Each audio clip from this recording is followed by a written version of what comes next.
Okay, so I got my outside ambient temperature sensor mounted. All brand new split tubing. And I will probably pull this down, maybe tie it around the support bar underneath here, and then take it down and start taking it around over to there. And I've got the excess up over there. I got to run through the big grommet where the main engine harness or main electrical harness went to. So one thing you see I'm still waiting on is I got to hit the junkyard and try and get another hood release, because this is all that's left of the old one. I had to cut it. So I'll put a hood release in later, but I can open it right now for that if I close the hood, but I haven't adjusted or set up for that. I may be changing the hood anyway, since that one's pretty ugly. I bring it down, shut it, and it has a bow in it. One thing about the hood too is this stuff is when they put the sheet of skin on top and it's in its proper form, this is what adheres. It also holds its spacing. So when it burns off, you can see these are all gone. These are really toasty crispers right here that are left, but most of these are gone. This is where the main fire started. They're all gone, and that's why I have this sunken part in the hood. So because of that, even though the other hood has this rust across the upper lip up in here, I may change the hood anyway, because this hood's got a bow now in the middle of it. Even though I bring it down, the hood adjusters I got from Hippo are screwed down to the right height. It sits even in front, but I got a bow in the middle. And then I got a big soft spot in the middle, so it's kind of dumb looking. Anyway, so to get back on the header panel, because I had to work on the interior for a while to figure out the ambient outdoor temperature sensor. So now, you saw my couple videos ago here, what I did yesterday was glue this up real good for this bottom one. It's not adjusting. So here's your adjuster down through the top on this side for this one here. And then this one is the long shaft. No, it's not the long shaft. Yeah, it is the long shaft one. Ow, okay. So yeah, down through that hole is the long adjuster. You got to put an Allen down in there to adjust this one. This is the permanent stay one that I glued the hell of, I guess, on the other side. But I got the dielectric grease in my hands because I'm cleaning these sockets. I'm going to put some dielectric grease and put the bulbs in. I'm working at putting the headlights in. So I'm discovering more cracks as I work on this thing. Now I'm trying to keep this header panel because, like I said, you can't get these puppies anymore. So I found another crack right here. And since I hadn't glued it already, I don't want this to separate because you got a little nipple, whatever you want to call it, of the bottom marker light that notches into that. I don't want this to come apart. So I went ahead and did a drill, a couple holes, and a pull around tie wrap and a bottom tie wrap, so this won't completely separate. And if I can recommend something else to you, if you bought all those cheap tie wraps at Harbor Freights and shit like that, buy some quality tie wraps. Buy some American-made tie wraps, because I'm telling you, you would not believe how much force. You can almost play this thing like a guitar string back there. It is so tight. You can pull so hard on well-made tie wraps. I've had so many of those cheap China ones just snap with a little bit of pressure in the inner little flap that locks against the teeth, just snap right off. They're just garbage. I've had the weather beat them so bad too that they snap on their own, breaking in half. Man, if you buy quality tie wraps, you buy them on the internet and get a good quality brand made in America. America makes the best plastics. Well, that's why you'll see so many plastics made in America. They're worth their weight in gold. I don't think these will ever break. They are. What I did too is take my drill bit and ran it right across here to just make a little notch that this tie wrap body could sit in. I don't know if you can see that. That way it sinks in there. It'll stay put and it'll hold this. So this will pull this whole cracked part of it around and hold it together. So I discovered there's another crack right here. You got the fender mount up under here, that screw. So there really isn't a lot of screws that hold this whole header panel in. And because the top flange was broke, I used one of them big flat round threaded almost washers that was underneath the air cleaner. I took those out too. I leave my air cleaner loose so I can always take it out if I want, not if it bolted down my air cleaner box. I use that because it works as a nice big spade to pull up on the broken plastic that's gone, the piece that's left, and put a bigger bowl of 13 down through that and cinch it tight. Because you let too much stuff, especially Jeeps. People take Jeeps off-road and stuff. I haven't got time to do a lot of that kind of stuff, and I've got a dirt bike I'd prefer riding anyway. So because these all threads get so rusty, and the new headlights, in fact, talking against China, buy a good headlight. I've bought these before. These are made in Taiwan. I don't mind giving Taiwan business. They're our ally. Good country, good people. What I do...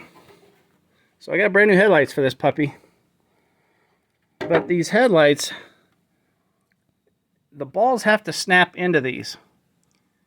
And I'll put a little grease on them as well, because initially they're going to be hard to push on. If they're really hard to snap on, they're going to be damn hard to try and get the headlight out and snap back off. And that's where it cracks these housings, because these header panels are getting old. And look what I just discovered. So I use a little bit of,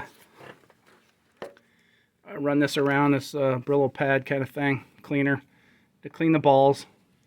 And then I got a piece of 1000 grit here, sandpaper, and I wrap it around it, and I sit there and seesaw back and forth to clean the balls where the mounts go.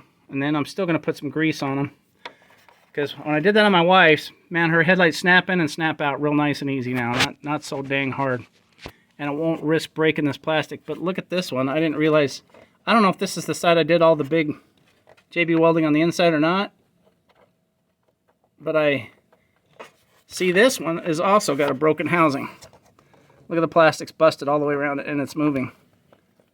So even if I've got I can take a lot of pressure on pushing it in, but pulling it out, and that's what I'm talking about. If they snap in hard, I go pulling this out, it might break these right out. I'm gonna mix up another big batch of JB Weld and just goop a whole shitload of JB Weld around this puppy. I don't care if I even encase the holder here and lock it into its turn lock, because the screw is what moves it. Nothing else needs to come out. Make sure the screw can turn. I'll probably lube it again too before I try and adjust them. But yeah, this one I've gotten fairly clean. This one never got too rusty. It's almost like, since it's black, I wonder if it's been replaced. So I've got to fix that one. Getting the header panel put on. Let's go over here. See, I think it looks okay. It's still got the old clip for the old headlight. I've got to get that off. It's fighting me, so I didn't get it off yet. But here's repair. Here's the long repair work. So that other side, it is the side that has the whole bunch of JB Weld on it. I glued this one, put some tie wraps on it to lock it together. These are really high quality tie wraps. Now I'm telling you, they're just little tiny ones, and you can pull and cinch down on them puppies so hard, and they won't let go. They are really high quality tie wraps. I think that's where I also have some cracking. I think this is the area I did. Yeah, this is the area where all the big JB Weld stuff is. So this one looks good now. Yeah, it's not moving in and out. I didn't know this one was cracked. I just discovered after I put the header panel in. So yeah, I don't want that coming out. I'm gonna have to fix that. I'm gonna have to glue this up some more. It's the only drawback of plastic stuff, man. It's hard to keep it going for years. All right, holy cow, I gotta stop. It's 10 minutes, over 10 minutes.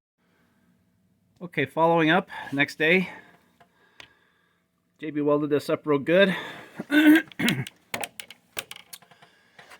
you saw when I pushed on it, it was all nice and seated in there. It would seal the line where the crack was showing.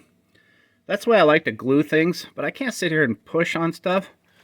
So this was an ingenuity idea, I think. I really like these stick LED drop lights, battery powered. I charge them every night when I'm done working.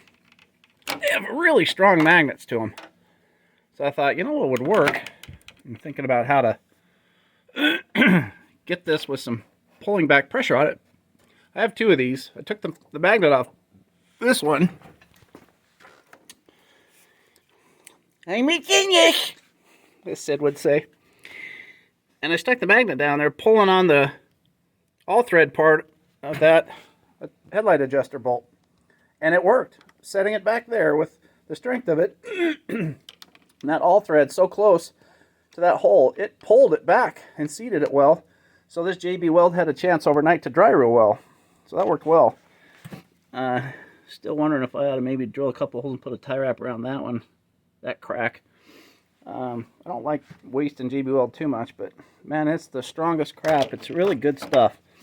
There's another guy, a lot of good guys on the internet and YouTube, whatever, who did a full-on test of adhesives and stuff I watched. What's his name? Farm something, I think.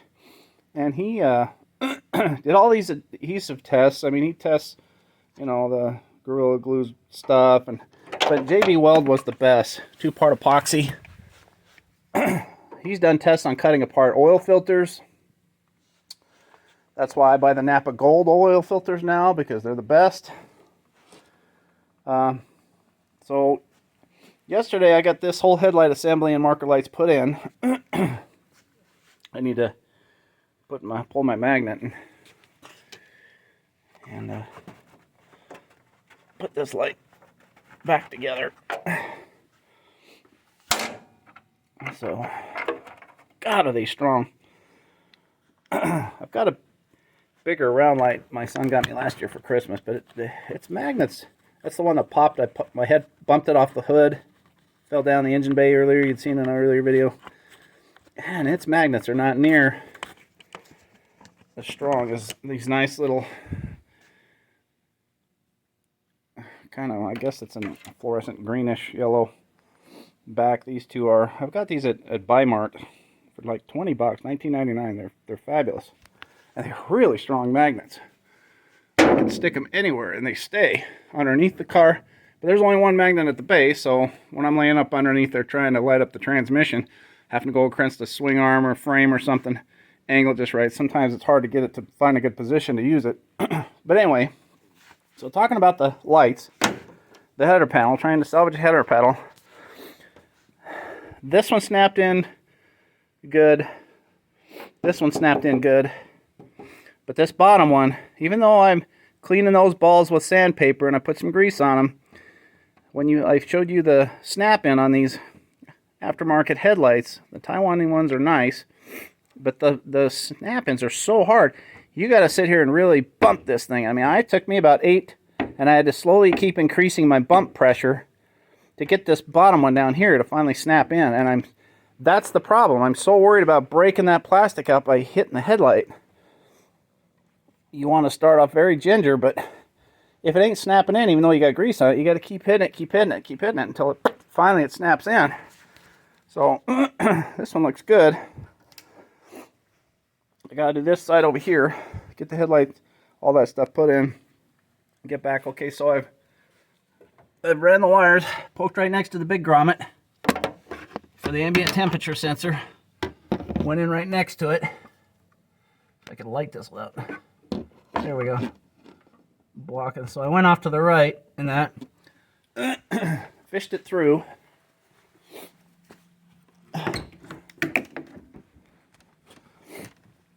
And since your spring claw can go straight back to where the grommet is, I saw him after I pushed him through. I had to use the head of a flat screwdriver, bend them over, used a flat screwdriver to shove on this, and I knew I was going to damage the wires. But this bottom, you know, hell, 8 inches or so is going to get cut off anyway. I got plenty of length here to reach these wires. I got to connect to here, and because I want this maybe to be able to be removable again, I'll probably put bullet connectors on it. You know, one with a round socket and one with a bullet that goes into it, like you get with the cheap speaker wires and stuff. I have male and female bullet connectors. Of course, I'm going to feed this on the inside, bring it, you know, on the inside of this, and bring it down into here. Then I can remount all this. I'm probably not going to remount it, because that's right, I've still got some issues I got to work out with the underdash dome lights, and trying to figure out why those are coming on with the battery disconnected. The interior dome lights off, slid all the way to the left, doors all closed, and those in the key ring still stay on. So I didn't think I'd have that kind of a problem. You would figure the interior dome lights and harnessing would all be the same, but there's differences in this power one. That's, you know, depending on your options in the Jeep. Just like the ambient temperature overhead for the reading wasn't working. There's other stuff to have to work out, and those dome lights are going to be part of it. So I'm going to shut this off and get back to it, and we'll talk to you later. Next video.